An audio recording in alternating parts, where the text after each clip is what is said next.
ಬಾಂಗ್ಲಾದೇಶದ ಮುಂದಿನ ನಾಯಕ ಮೊಹಮ್ಮದ್ ಯೂನುಸ್ ಅವರ ವಿದೇಶ ಪ್ರವಾಸದಿಂದ ಗುರುವಾರ ತವರಿಗೆ ಮರಳಿದರು. ಮಾಜಿ ಪ್ರಧಾನಿ ಶೇಖ್ ಹಸೀನಾ ಅವರ 15 ವರ್ಷಗಳ ನಿರಂಕುಶ ಆಡಳಿತವನ್ನು ಕೊನೆಗೊಳಿಸಿದ ದಂಗೆಯ ನಂತರ ಶಾಂತಿ ಪುನಃ ಸ್ಥಾಪನೆ ಮತ್ತು ದೇಶವನ್ನು ಪುನಃ ನಿರ್ಮಾಣಕ್ಕೆ ಜನ ಎದುರು ನೋಡುತ್ತಿರುವಾಗ ಅವರು ಅಧಿಕಾರ ವಹಿಸಿಕೊಳ್ಳಲಿದ್ದಾರೆ. ಗುರುವಾರ ಮಧ್ಯಾಹ್ನ ಢಾಕಾದ ಹಜರತ್ ಶಹಜಲಾಲ್ ಅಂತಾರಾಷ್ಟ್ರೀಯ ವಿಮಾನ ನಿಲ್ದಾಣದಲ್ಲಿ ಯೂನುಸ್ ಬಂದಿಳಿದಿದ್ದರು. ನೌಕಾಪಡೆ ಮತ್ತು ವಾಯುಪಡೆಯ ಮುಖ್ಯಸ್ಥರಿಂದ ಸುತ್ತುವರೆದಿದ್ದ ದೇಶದ ಮಿಲಿಟರಿ ಮುಖ್ಯಸ್ಥ ಜನರಲ್ ವಾಕರ್ ಉಸ್ ಜಮಾನ್ ಅವರನ್ನು ಸ್ವಾಗತಿಸಿದರು. ಹಸೀನಾ ವಿರುದ್ಧ ದಂಗೆಯನ್ನು ನೇತೃತ್ವ ವಹಿಸಿದ್ದ ಕೆಲವು ವಿದ್ಯಾರ್ಥಿ ನಾಯಕರು ಅವರನ್ನು ಸ್ವಾಗತಿಸಲು ವಿಮಾನ ನಿಲ್ದಾಣದಲ್ಲಿ ಹಾಜರಾಗಿದ್ದರು. ಅವರು ಈ ಹಿಂದೆ ಯೂನುಸ್ ಅವರನ್ನು ಹಂಗಾಮಿ ನಾಯಕರಾಗಿ ದೇಶ ಅಧ್ಯಕ್ಷರಿಗೆ ಪ್ರಸ್ತಾಪಿಸಿದರು. ಅವರು ಪ್ರಸ್ತುತ ಸಂವಿಧಾನದ ಅಡಿಯಲ್ಲಿ ಮುಖ್ಯ ಕಾರ್ಯನಿರ್ವಾಹಕರಾಗಿ ಕಾರ್ಯನಿರ್ವಹಿಸುತ್ತಿದ್ದಾರೆ.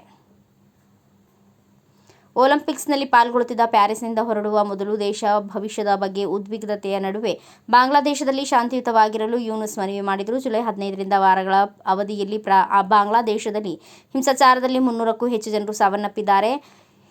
ಹೀನಾ ಅವರ ರಾಜೀನಾಮೆಯ ಸುತ್ತಲಿನ ದಿನಗಳಲ್ಲಿ ಹೆಚ್ಚುತ್ತಿರುವ ಉದ್ವಿಗ್ನತೆಯನ್ನು ಅವ್ಯವಸ್ಥೆಯನ್ನು ಸೃಷ್ಟಿಸಿದವು. ದಾಳಿಯ ನಂತರ ಪೊಲೀಸರು ತಮ್ಮ ಹುದ್ದೆಗಳನ್ನು ತೊರೆದರು.